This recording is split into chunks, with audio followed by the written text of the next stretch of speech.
Le projet pour l'enfant ou le paradoxe de l'intermittence. Allez, sans doute un certain nombre d'entre nous se souviennent-ils de cette belle phrase de Jean-Paul Sartre dans un petit livre intitulé « L'existentialisme est un humanisme ». Je cite, « L'homme est d'abord un projet qui se vit subjectivement. L'homme sera d'abord ce qu'il aura projeté d'être. » La notion de projet a pénétré le monde professionnel de l'action sociale et médico-sociale de façon progressive et continue depuis le début des années 80.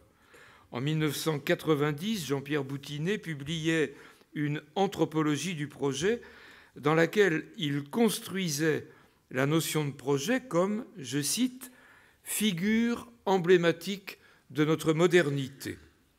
Omniprésente désormais, la notion de projet est à la base de toute action, quel qu'en soit le domaine, politique, technique, professionnel, etc. Le projet se décline en dimensions variables, du projet associatif au projet d'établissement, du projet de service au projet individuel ou individualisé. La démarche de projet s'impose comme une évidence. La méthodologie du projet permet de la mettre en œuvre. La connaissance de l'environnement permet de contextualiser le projet pour répondre aux besoins de la population. La notion de projet ne saurait se concevoir sans son inséparable projection dans le temps. Projeter, c'est forcément mettre devant soi et par conséquent se tourner vers l'avenir, s'inscrire dans le temps, dans la durée, dans un continuum. Qu'en est-il alors des projets successifs dont nous faisons l'objet ou que nous élaborons, comme si ce continuum n'était pas concevable et qu'il nous conduisait immanquablement au paradoxe de l'intermittence. Le monde professionnel de la protection de l'enfance n'échappe pas à cet usage moderne de la notion de projet, notamment à travers le PPE, projet pour l'enfant. Encore faut-il s'interroger sur la nature de cet usage, sur les fondements qui le justifient et sur les effets qu'il produit. On comprend bien que dans cette démarche, le recours quasi mécanique à la notion de projet pourrait devenir parfois une manière de clore des questions que, justement, le travail social et éducatif se doit de tenter d'ouvrir. Pour nous guider dans cette aventure du projet, une question d'abord, quel est donc le cadre juridique sur lequel nous nous appuyons pour travailler avec cette notion de projet? Quel est ce cadre et comment donne-t-il forme à l'action professionnelle? Sur quelles valeurs permet-il de la fonder? C'est à M. Robert Lafaure, professeur de droit public et directeur de l'Institut d'études politiques de Bordeaux, que nous avons adressé cette question parce qu'il a l'art de s'intéresser non seulement au droit, mais à ce que l'on pourrait appeler la philosophie du droit, à ce que dit le droit, ce qu'il dit de la société dans laquelle nous avons à vivre et à travailler. Monsieur Lafaure, merci.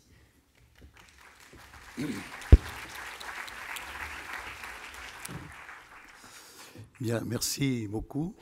Alors d'abord une remarque de précaution. J'ai, comme vous le constatez, une voix qui est un peu faiblie hier. Donc pour l'instant ça se passe bien, mais j'espère que ça va durer. Merci pour cette introduction qui met la barre très haut. Je vais y revenir et j'espère remplir la mission qui m'a été attribuée. Merci aux organisateurs de cette manifestation, de cette belle manifestation, de m'y avoir invité. C'est pas la première fois, je pense que j'ai déjà dû venir une fois à un des congrès du CNAEMO, mais je n'ai plus tellement en souvenir la date précise, c'était il y a quelques années. On n'en dira pas plus. Merci de m'inviter à Biarritz aussi, Alors, bien sûr, Biarritz, c'est une très belle ville, mais enfin, je n'hésite pas à dire quand même que, de mon point de vue, la plus belle ville de France, évidemment, c'est ma ville natale, c'est Périgueux. Voilà. Biarritz vient juste derrière. Alors, on m'a donc demandé, sous un intitulé, une question à qui profite la loi, un peu comme on dirait à qui profite le crime. On m'a demandé de vous proposer un parcours sur la protection de l'enfance, alors pas, pas uniquement sur le projet pour l'enfant que j'évoquerai au détour des développements, mais de la protection de l'enfance dans l'ensemble, si vous voulez, de ses évolutions.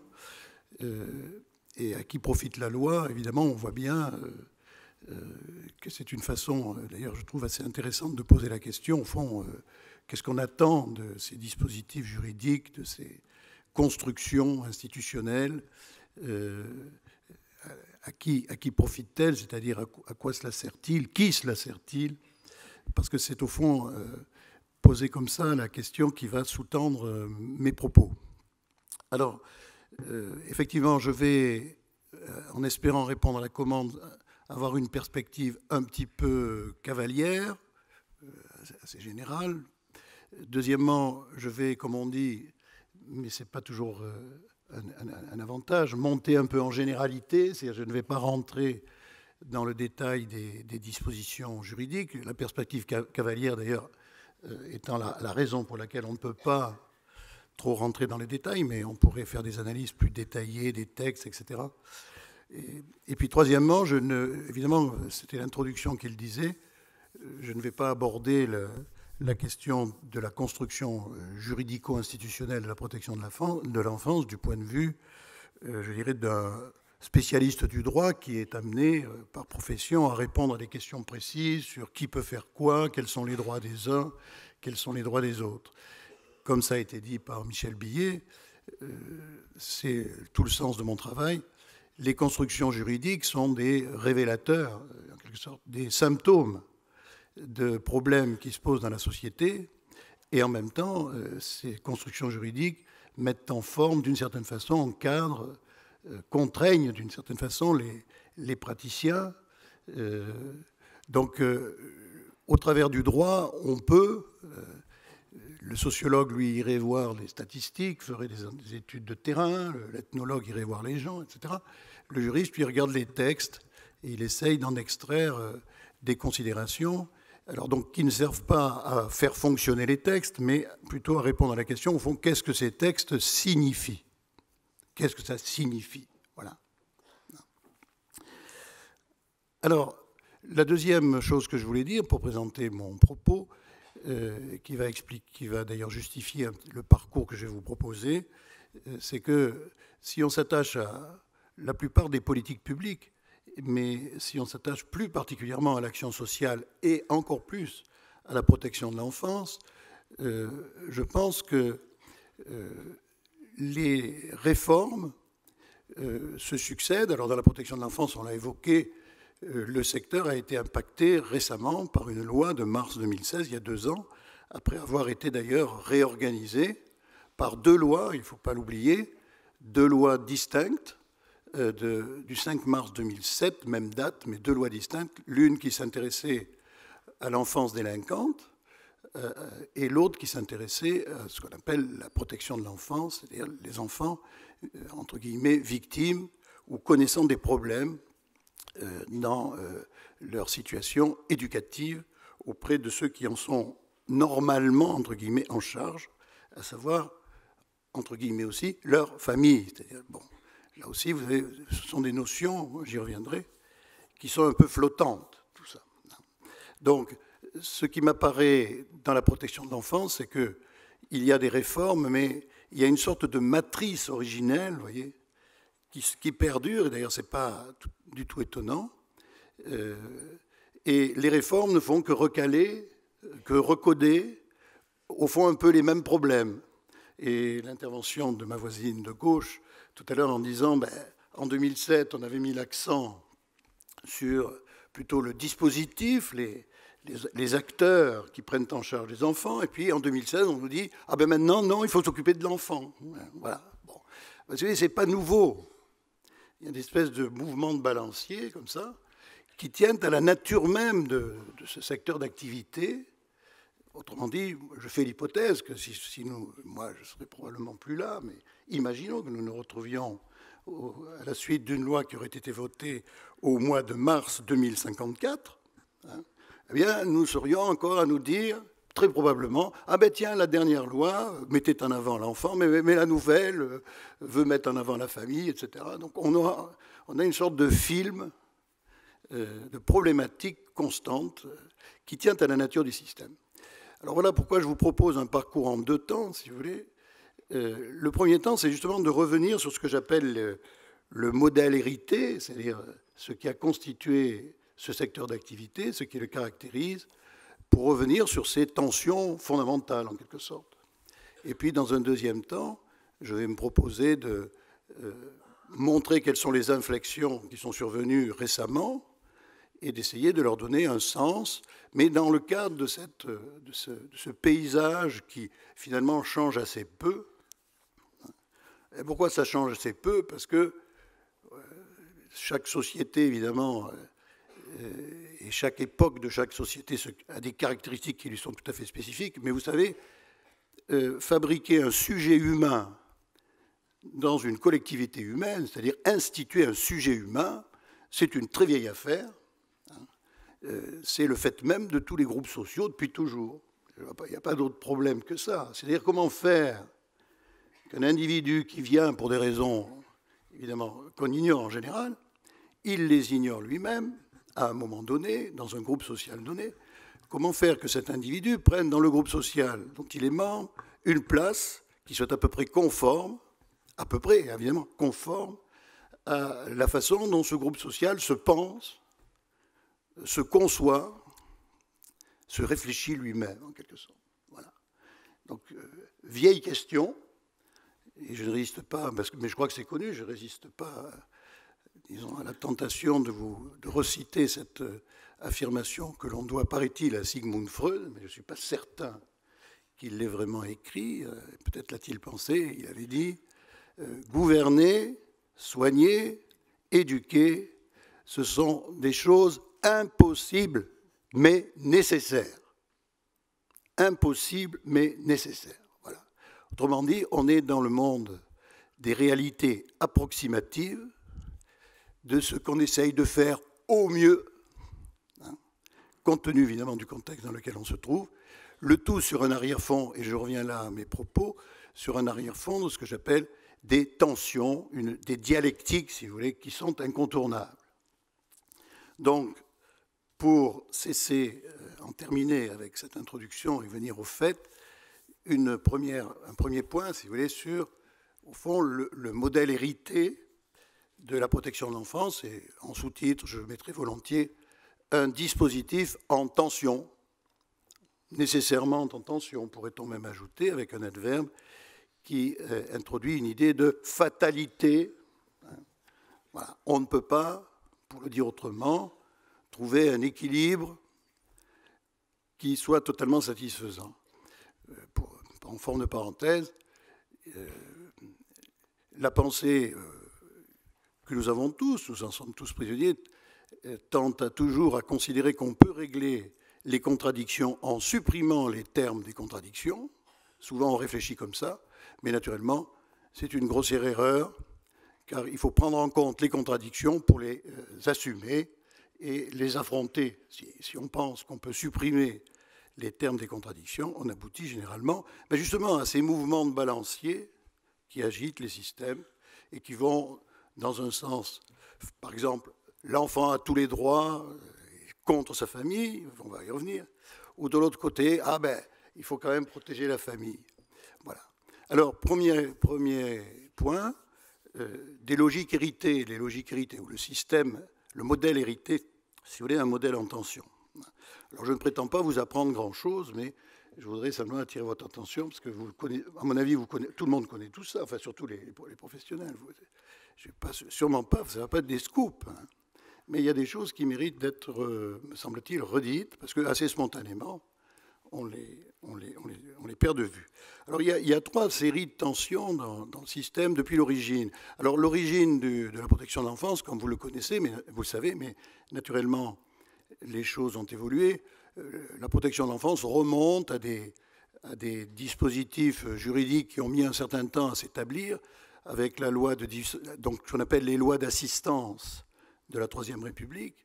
C'est la loi de 1889 sur l'enfance moralement abandonnée et l'enfance abandonnée, qui a été complétée en 1904 par des textes qui ont obligé les départements à mettre en place ce que pendant longtemps on appelait les foyers de l'enfance, c'est-à-dire des lieux d'accueil qui étaient pour les collectivités départementales une obligation légale. Ils devaient prendre obligatoirement en charge les enfants. Bon, vous avez cette loi, vous avez une loi importante de 1888, c'est la loi qui va réduire drastiquement la puissance paternelle. Mais ça, je vais retrouver ce problème-là pour permettre l'intervention de la puissance publique dans le système familial, dont l'acteur central, évidemment, c'était le père, doté juridiquement de la puissance paternelle. Et cette affaire devait être évidemment stabilisée, car ce n'était pas évident, en principe, dans la configuration démocratique, l'espace privé est soustrait à l'emprise de la puissance publique. Voilà, donc qu'on aille se mêler des affaires des familles, ça ne tombe pas sous le sens. Alors ça nous paraît absolument évident, mais je vais y revenir. Il y a là un protagoniste dont il faut bien prendre en compte le sens, la nature. Souvent on l'oublie. Je vais y revenir. Donc à mon avis, il y a 3 niveaux de tension. Donc je viens en fait d'évoquer le premier. Il y a le premier niveau de tension, donc je ne vais pas les annoncer, on va les prendre tour à tour.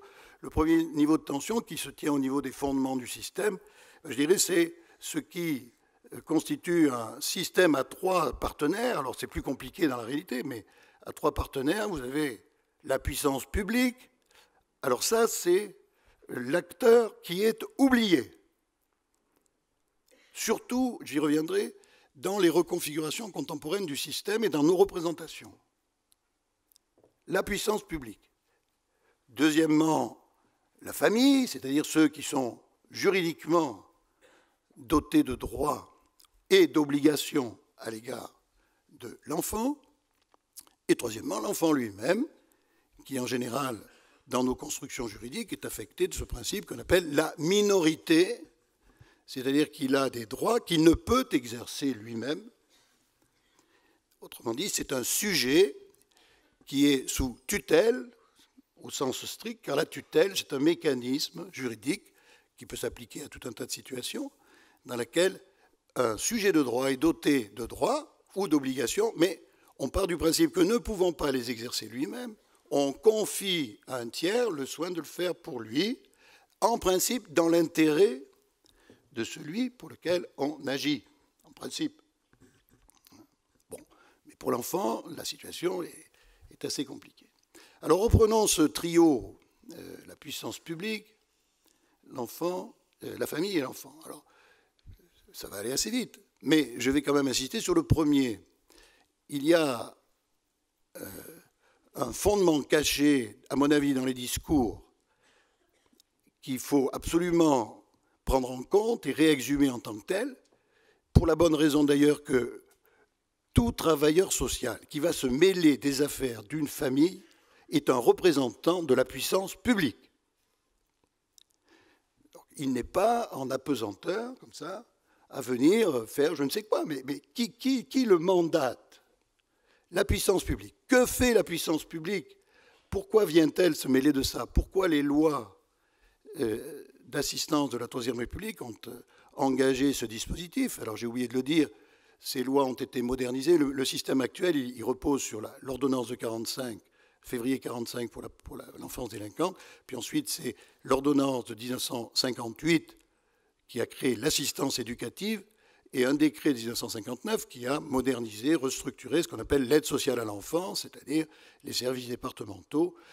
Le système a été fondé, au fond, à ce moment-là, enfin, rétabli, réorganisé à ce moment-là, et nous en sommes toujours les héritiers, parce que dans une certaine mesure, bon, ça n'a pas fondamentalement changé. Bon, il y a eu des lois, mais ça n'a pas fondamentalement changé. Que fait la puissance publique là-dedans? Ben, elle est la garante de l'intérêt général.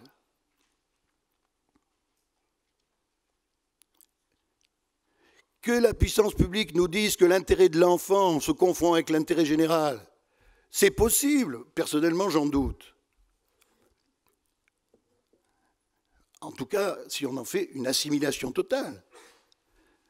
Mais il y a quand même un intérêt général. Pourquoi on s'occupe des familles problématiques et des enfants qui sont dans ces familles? Parce qu'il y va de l'intérêt même de la collectivité, de la communauté politique. On ne peut pas laisser les enfants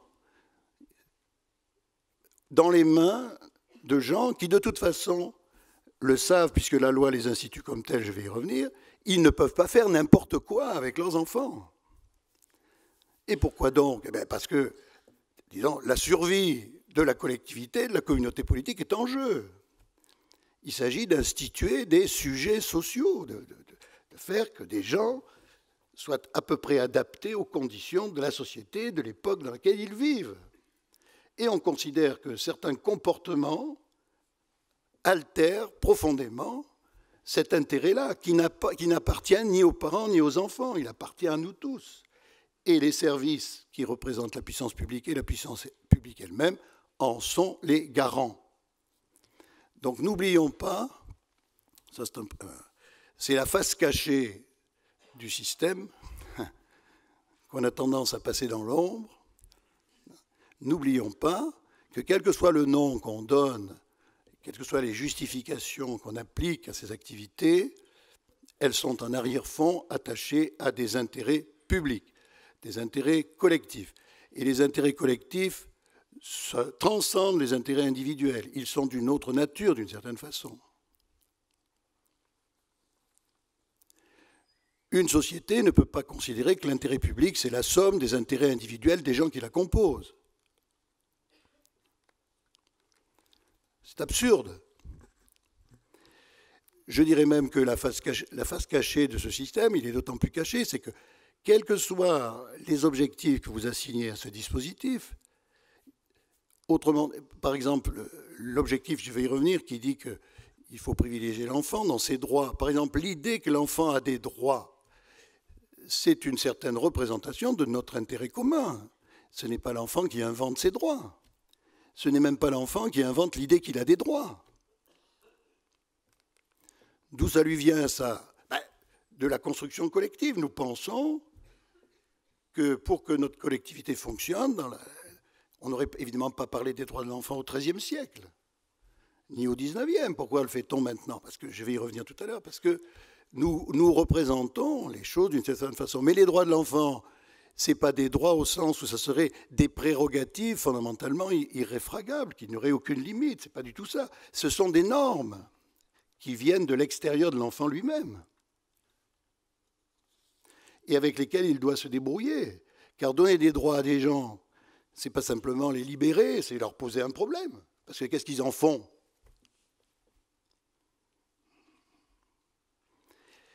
La face cachée, finalement, je résume, de tous ces systèmes, si vous voulez, c'est la présence du collectif, c'est la présence des institutions. Et quelles que soient les normes, même si nous utilisons, et vous connaissez le tiers-livre de Rabelais avec l'abbaye de Thélème, dont la seule loi c'était « sois libre », ou « fais ce que tu veux ».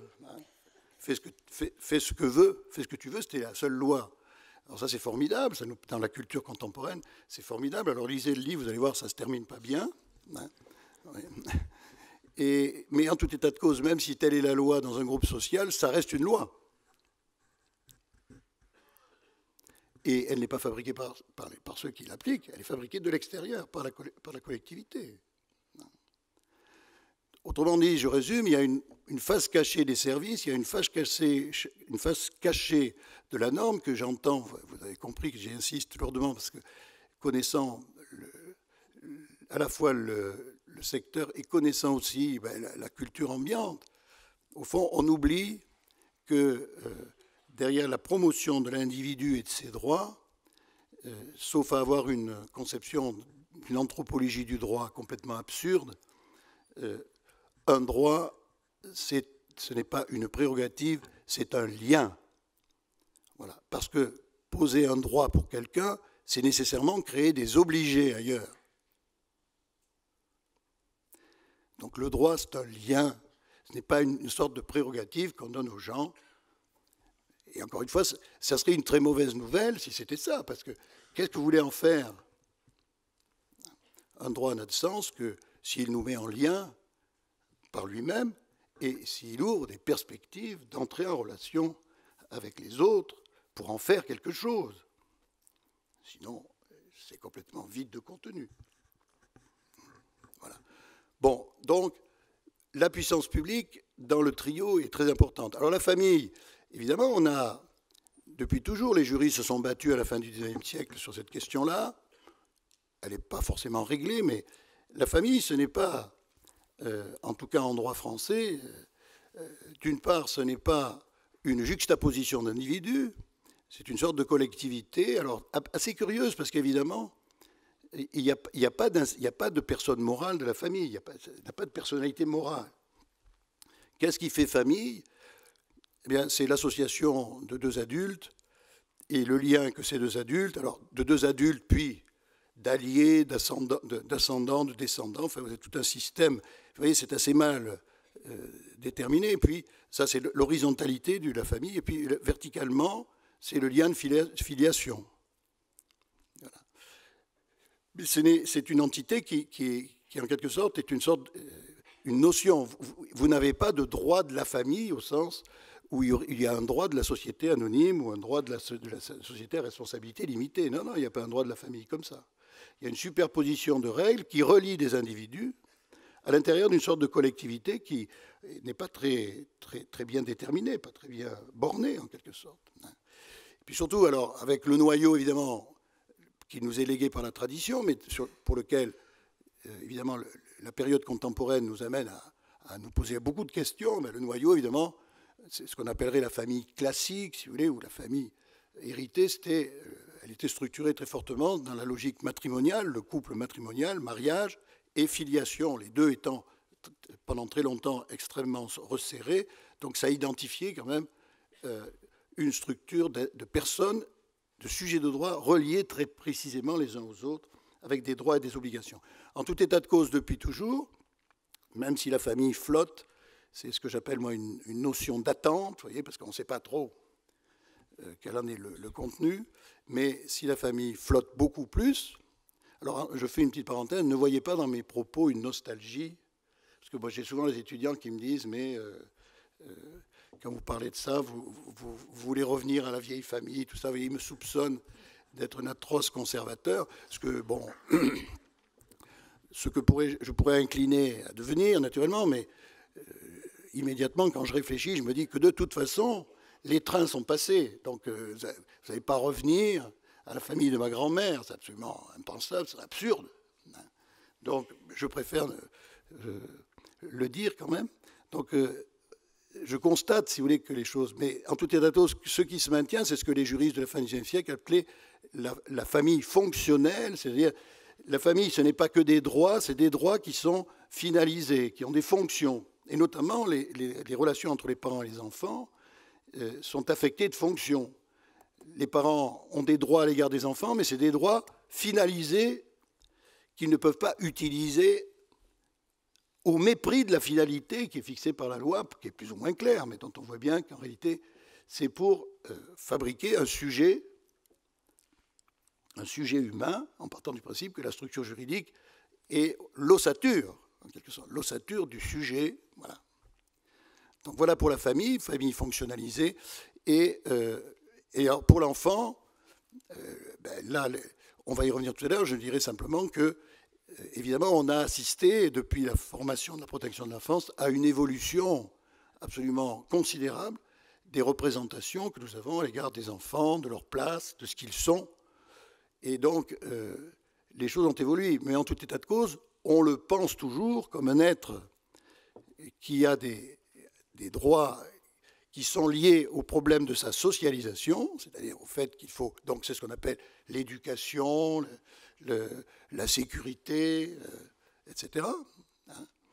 tout ce qui a été évoqué tout à l'heure. Donc voilà, l'enfant, il faut le protéger, d'où l'idée de protection, parce que s'il a des droits, et ces droits en réalité, c'est à devenir un sujet humain à peu près adapté à la société dans laquelle il vit, ces droits, évidemment, du fait de l'âge, etc., il ne peut pas les exercer lui-même, il peut ne pas en avoir conscience lui-même, et c'est ce qu'on a construit avec l'état de minorité.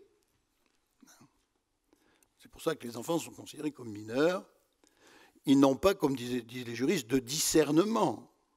Enfin, on leur reconnaît un discernement, en tout cas progressif, parce qu'il y a après, le droit a pris en compte, disons, le discernement de l'enfant dans certaines constructions. Je n'en parle pas dans les détails. Bon.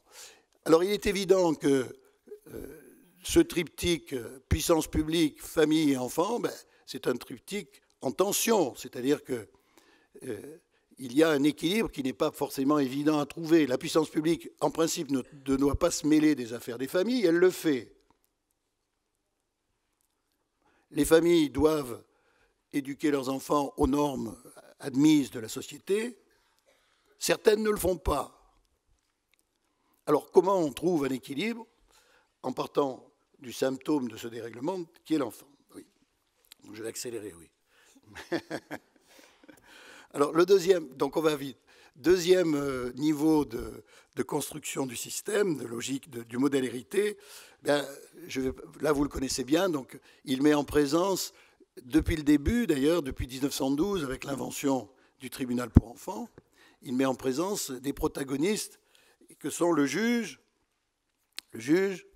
l'administration, disons, donc l'ASE si vous voulez, et puis des opérateurs privés qui de tout temps, les associations, etc., sont chargés de missions de service public pour certaines, pour d'autres sont associés au service public, parce que là, selon la nature juridique de l'intervention, en réalité, mais c'est souvent les mêmes associations, elles n'ont pas le même statut juridique. Bon, en gros, lorsque intervient un mandat judiciaire, c'est le service public, évidemment, le service de la justice qui s'applique. Et je reviens là à l'idée, évidemment, que c'est quand même pas n'importe quoi. Voilà. Donc, sans entrer dans les détails, vous avez les trois acteurs, et ce que je voudrais mettre en évidence, c'est que, naturellement, ces trois acteurs sont dans des logiques qui sont disparates et qui sont en tension. Ils ne se recouvrent pas spontanément. Un juge n'est pas une association caritative qui s'occupe d'enfants, et une association caritative n'est pas le service de l'ASE. Quand je dis « il n'est pas », ce n'est pas simplement de constater qu'ils sont distincts juridiquement, etc., mais parce que leur culture, leur logique, leur représentation, la façon dont ils sont positionnés dans le système n'est pas la même. Donc naturellement, ils font valoir des conceptions différenciées de l'intérêt de l'enfant. Ils ont à assumer des contraintes qui sont distinctes selon leur position. Même si le juge pour enfants a connu des évolutions qui l'ont éloigné de la logique purement juridictionnelle, c'est très connu. Il n'empêche qu'un juge n'est pas une autorité qui agit n'importe comment, ou en tout cas, il n'est pas une autorité qui agit comme un service administratif ou comme un service d'une association. Voilà. C'est un fait. Ne pas le prendre en compte, c'est se masquer un niveau très important de la réalité. Il y a tension, c'est inévitable. C'est nécessaire, en quelque sorte, que chacun de ces acteurs soit positionné avec des logiques différentes. Alors après, comment ça marche? Alors voilà tout le problème. Et puis troisièmement, vous avez dans la protection de l'enfance en France, si nous traversions la Manche, nous n'aurions pas la même chose, mais c'est ainsi. C'est la troisième donnée qui accroît la dimension un peu contradictoire du système, du modèle. C'est ce que j'appelle... En France, nous avons une tradition que j'appelle une tradition familialiste.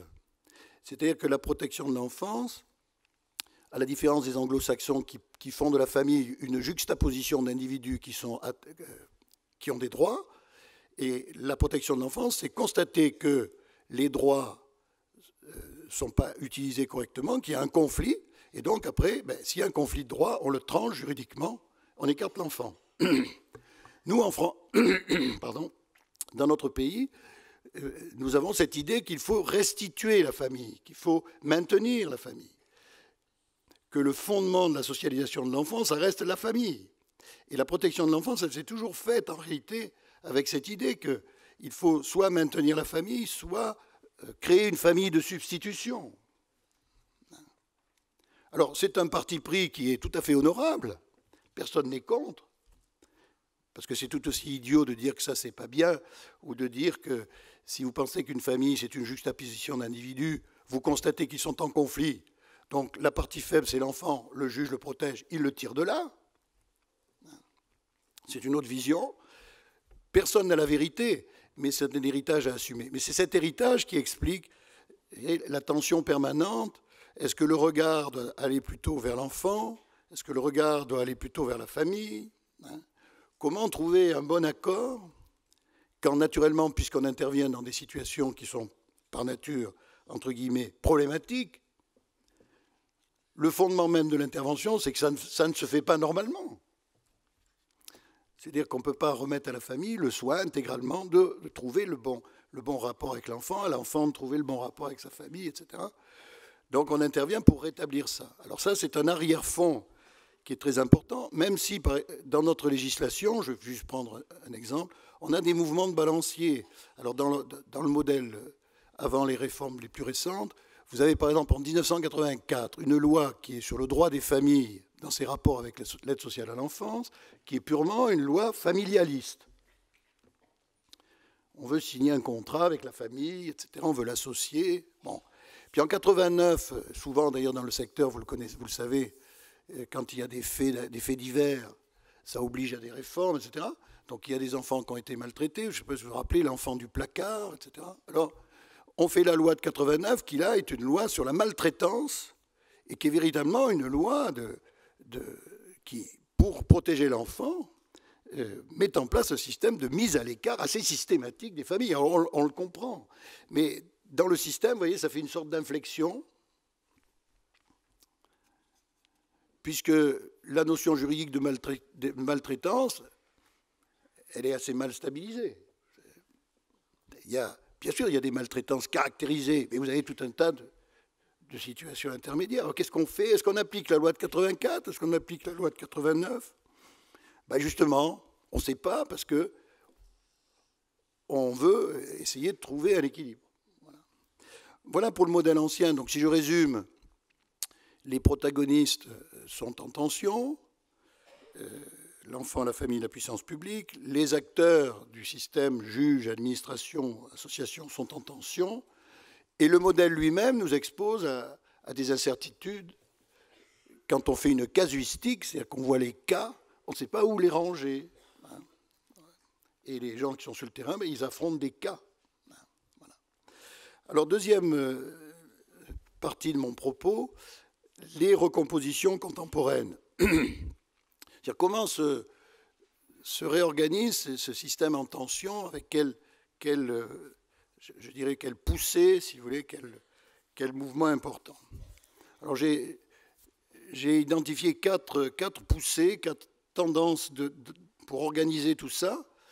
Je vais vous montrer ce qui constitue chacune de ces tendances, et puis je vais essayer d'en tirer la morale, c'est-à-dire de dire au fond quel est l'état du chantier, au fond, qu'est-ce qu'on peut faire avec ça, comment essayer d'y réfléchir. La première poussée, évidemment, qui est tout à fait congruente, je pourrais faire 20 heures, 30 heures de cours sur cette question, c'est ce que j'appelle la poussée des droits fondamentaux. Bon, vous avez observé comme moi, pour les plus anciens de cette salle, qu'on a pu construire les politiques sociales pendant fort longtemps en ne se préoccupant pas des droits fondamentaux, parce qu'on avait ce que j'appelle une vision solidariste, c'est-à-dire qu'on construisait les politiques sociales avec des méta-acteurs, les syndicats, le patronat, on faisait des équilibres. On n'avait pas besoin des droits sociaux des individus. Alors ils existaient dans quelques textes, mais donc il y a une promotion depuis une trentaine d'années des droits sociaux. C'est une sorte de poussée de la démocratie qui tente à reconnaître dans l'individu démocratique un sujet de droit, alors qui non seulement, dans la démocratie a commencé comme ça, a des droits c'est-à-dire des droits de faire des choses, mais, inflation terrible, il a beaucoup de droits à. c'est-à-dire des créances à l'égard de la collectivité, la société. La société est en principe mise en demeure de satisfaire ses droits. Bon, très bien. Pour le dire autrement, la culture contemporaine nous incite à penser que ce qui est l'essence de l'individu démocratique, c'est d'être un être de droit. Ce qui est sa substance, c'est d'avoir des droits. Bon, c'est formidable. Personnellement, j'ai absolument rien contre. Et pour ce qui nous occupe, c'est la poussée, évidemment, des droits de l'enfant, avec la Convention de 89, ratifiée par la France, etc. Et puis on pourrait ajouter la Convention européenne des droits de l'homme, les juridictions internationales valident ces droits, le Conseil constitutionnel, les cours constitutionnels en général, et la nôtre, le Conseil constitutionnel valide ces droits, il les extrait du préambule de la Constitution, il dit que ce sont des droits garantis par la Constitution, etc. Donc il y a une poussée vers ce qu'on appelle les droits fondamentaux. Alors, droits de l'enfant. Mais j'observe aussi qu'il y a les droits des parents, il y a les droits des grands-parents, il y a les droits des alliés, du compagnon, de la compagne, enfin, tout ce que vous voudrez. Autrement dit, ces droits, ils sont par nature assez contradictoires. Et il est très difficile de les hiérarchiser. Sans parler de ce problème que j'évoquais tout à l'heure, qui est un problème un peu de conception même du droit, mais j'insiste, c'est-à-dire que, si vous voulez, un droit ne peut pas exister avec une signification quelconque. Bien sûr, le proclamer, c'est facile, mais il ne peut pas exister avec une signification quelconque s'il n'est pas sous-tendu par un système d'obligation, c'est-à-dire par ne serait-ce que des gens qui contribuent à payer les services qui rendent les droits. Où sont-ils? C'est la contrepartie. Si vous voulez, il y a des contreparties. Donc un droit, c'est plus... C'est pour ça que je disais, un droit, ce n'est pas une prérogative individuelle, c'est un lien. C'est-à-dire qu'on le veuille ou non, ça nous met en lien avec la collectivité. Même si nous sommes que de purs débiteurs, nous dépendons des créanciers. Mais on n'est jamais pur débiteur, de toute façon. Car en arrière-fond de ces droits, j'y reviendrai après, il y a, par exemple, les droits de l'enfant, c'est les droits pour qu'il soit éduqué, mais l'enfant, en quelque sorte, il doit collaborer à son éducation, donc il doit rentrer dans un système de contraintes. C'est ce qu'on fait sans arrêt.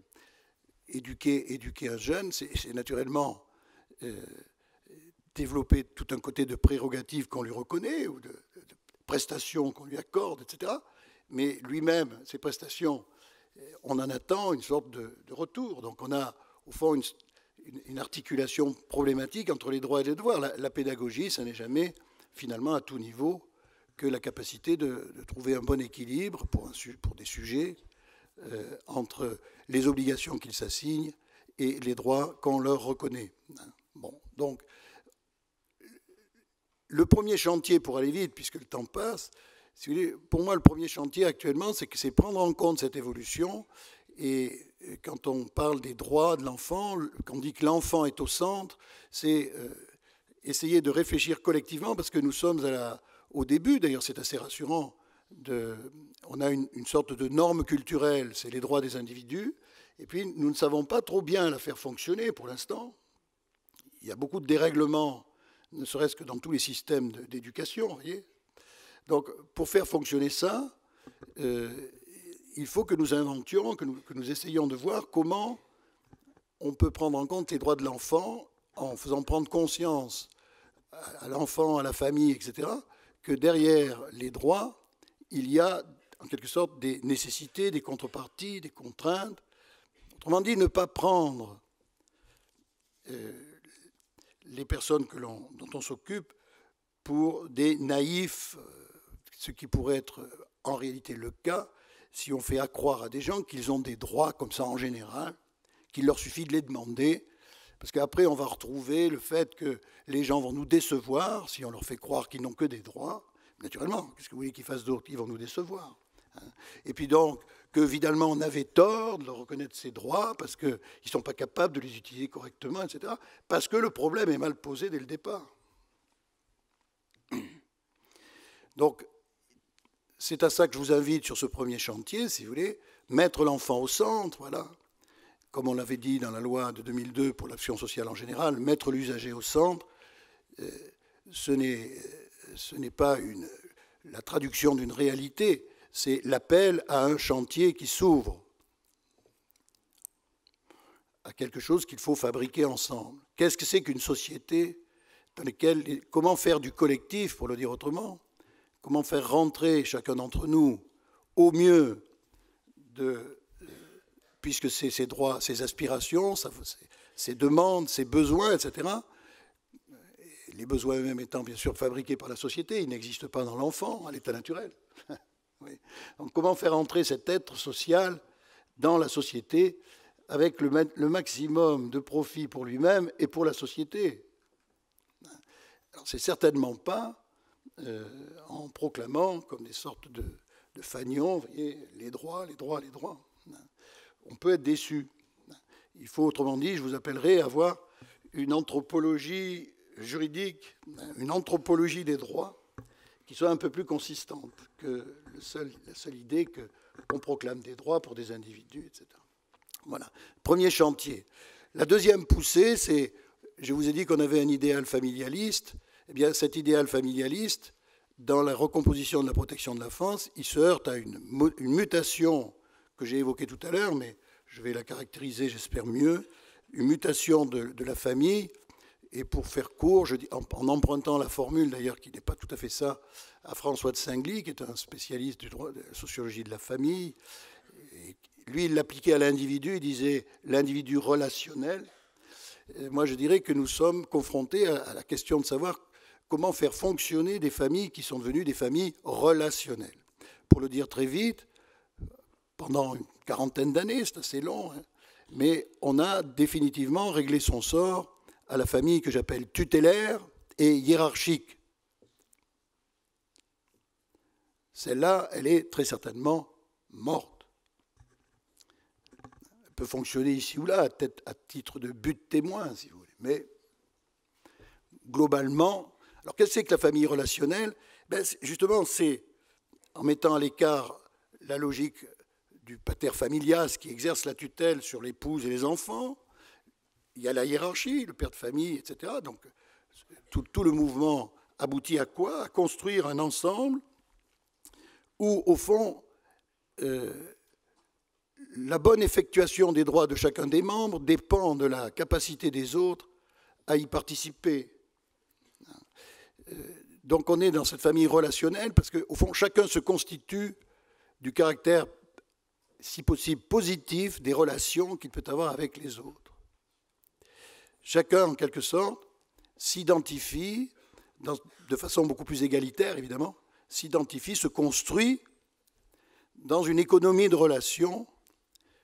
Et cette économie de relations n'a plus l'appui du droit, n'a plus l'appui des normes, de la hiérarchie préétablie, si vous voulez. Elle a l'appui du consentement, de la reconnaissance, qui sont des appuis plus fragiles. La hiérarchie ne marcherait plus, hein, qui sont des appuis plus fragiles. Au fond, une famille, qu'est-ce que c'est? C'est une famille qui, dans l'idéal, vise à construire un dispositif où chacun, au fond, se constitue, s'établit dans l'image qu'il veut avoir de lui-même, mais naturellement, il le fait par l'intensification et la gratification qu'il reçoit des autres. 5 minutes, voilà. Donc, c'est un processus qui est partout présent, que j'appelle, c'est partout dans l'action sociale, par exemple, on le voit. On doit créer maintenant, on est dans des logiques de modus vivendi, c'est-à-dire il faut trouver un bon accord entre des gens, des individus qui sont positionnés de façon plus ou moins forte, plus ou moins intensive, etc. Avec eux. En tout cas, modus vivendi, ça veut dire qu'il faut le consentement, le consensus, l'accord, etc. D'où naturellement l'intensification du projet, de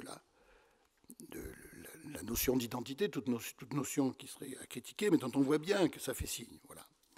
Donc l'enjeu, c'est quand on fait la protection de l'enfance avec un modèle familialiste, comme c'est la tradition en France, si on en change, mais à mon avis on ne peut pas changer, c'est comment intervenir dans ce système relationnel qui est beaucoup plus complexe, beaucoup plus difficile à stabiliser, parce que aussi, je l'ai évoqué, je le dis, parce qu'il s'est fluidifié dans ses frontières. C'est probablement quelque chose de plus compliqué. Et à cet égard, je pense que la question, c'est comment on fait, en partant d'un diagnostic sur la situation. Comment on peut intervenir dans un système complexe de cette nature si on vise, au fond, une sorte de rétablissement de ce système le mieux possible. Et après, en se disant, si vraiment ça dysfonctionne, ça continue, alors à ce moment-là, on prend des mesures. Mais la famille est toujours là quand même, il faut toujours maintenir du relationnel, comme on le voit avec l'institution, par exemple, des points rencontres, etc. Les parents ont beau être, d'une certaine façon, totalement mis hors jeu, il faut toujours les maintenir, d'une certaine façon. Une sorte de quadrature du cercle, bon, qui reviendrait à Freud, c'est nécessaire de le faire, mais c'est peut-être impossible. Enfin, pas forcément impossible, mais ça va un peu boiter. Troisième enjeu, troisième niveau de recomposition, eh bien, c'est ce que j'appelle l'ingénierie des procédures, c'est-à-dire le système de protection de l'enfance. Alors là, je citerai bien sûr les contrats, le PPE, les notions de parcours, de projet. L'ingénierie de la protection de l'enfance, comme toute l'action sociale, se traduit maintenant dans des procédures. C'est-à-dire que les normes substantielles, c'est-à-dire qu'est-ce qu'il faut faire, qu'est-ce qui est permis, qu'est-ce qui est défendu, on ne peut plus le dire. Et donc, on donne aux acteurs des instruments. Alors, le PPE, par exemple, est devenu obligatoire. Et pourquoi est-il devenu obligatoire ? Parce qu'on pense que c'est un instrument qui doit servir de support à l'établissement de normes dont on ne peut pas définir le contenu a priori.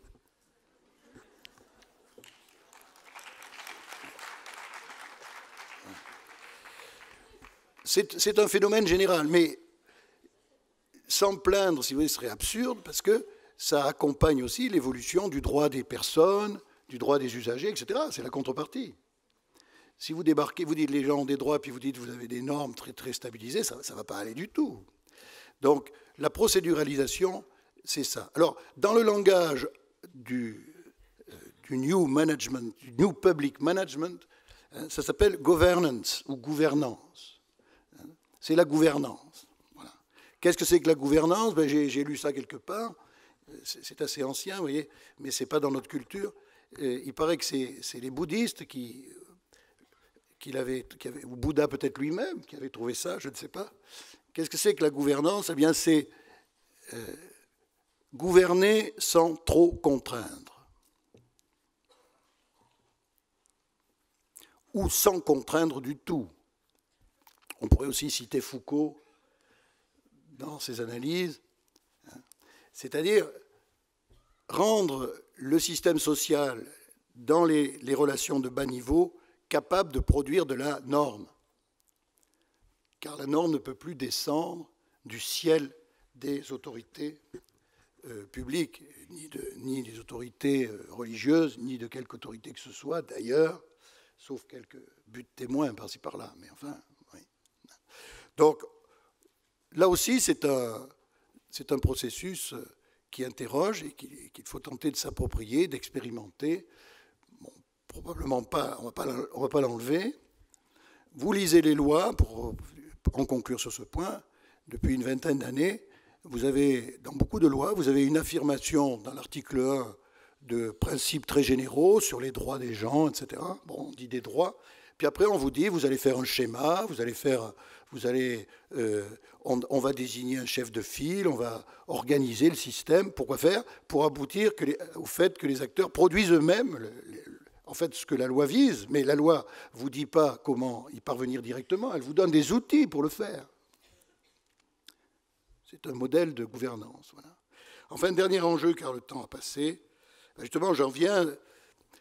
Le dispositif qui, depuis toujours, avec l'État, les acteurs divers, le juge, etc., le dispositif qui est toujours en tension. Alors, dans les derniers textes, surtout la loi de 2007 et 2016, on a essayé de réorganiser, si vous voulez, les acteurs.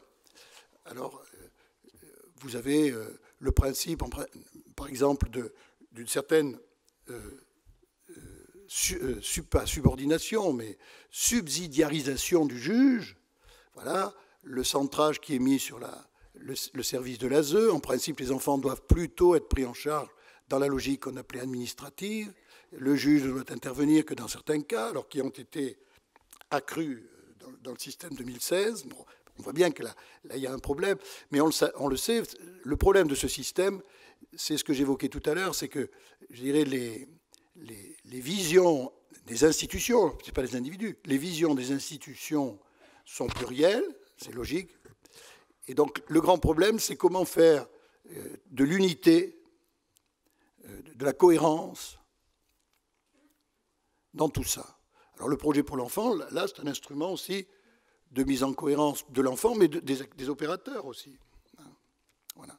Comment créer de la cohérence? Comment ordonner les interventions?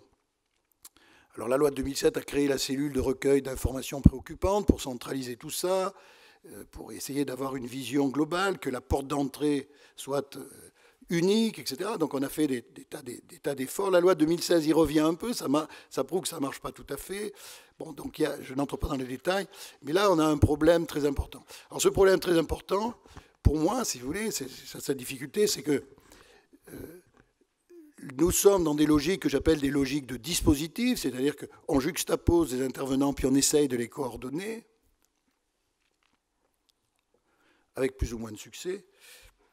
Et ce qu'on ne sait moins faire, peut-être, qui était plus facile dans le modèle antérieur, peut-être, encore une fois, ça a toujours été tendu, mais dans les organisations, les institutions du passé, je dis avec un grand mot, c'est-à-dire qu'on a du mal à faire institution, c'est-à-dire à ce que la protection de l'enfance passe d'un conglomérat d'acteurs à une institution.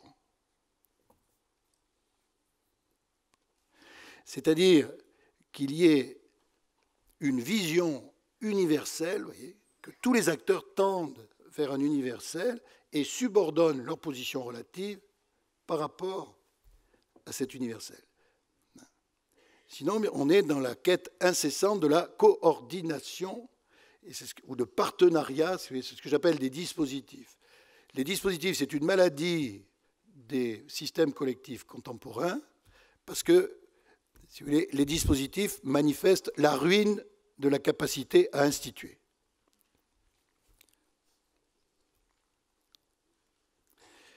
Et c'est ça qu'il faut faire. Maintenant, c'est un chantier. Il faut tenter de le faire. Personne, moi-même, je fais ce que je peux. Donc, je n'ai aucune leçon à donner à cet égard. Mais comment faire institution? Voilà. Donc, je termine par là. Si vous voulez, je vois donc avec les quatre évolutions que j'ai citées, finalement, quatre chantiers qui se tiennent, évidemment, qui sont ouverts. C'est penser les droits, prendre en compte la configuration familiale autour de cette évolution, autour de ce que j'appelle, moi, la famille relationnelle, c'est une famille ouverte, égalitaire, etc., etc. Qu'est-ce que la puissance publique peut faire là-dedans? Troisièmement, s'approprier les instruments de la gouvernance avec leur dimension notamment problématique, parce que ça peut devenir de la technocratie, on peut transformer ces instruments en pure mécanique, si vous voulez, on remplit les trucs, on fait ce qu'il faut, mais ça, voilà. Bon, peut-être certains ne sont pas utilisables, ne sont pas possibles, mais il vaudrait mieux que les acteurs le sachent, plutôt que de laisser le système pour attendre que la ministre de 2022 nous dise le projet pour l'enfant, maintenant, ça n'est plus obligatoire, parce que vous voyez, c'est ce qui risque d'arriver. Voilà. Puis troisièmement, et quatrièmement, faire institution. Voilà, j'espère ne pas avoir trop dépassé le temps qui m'était imparti. Merci.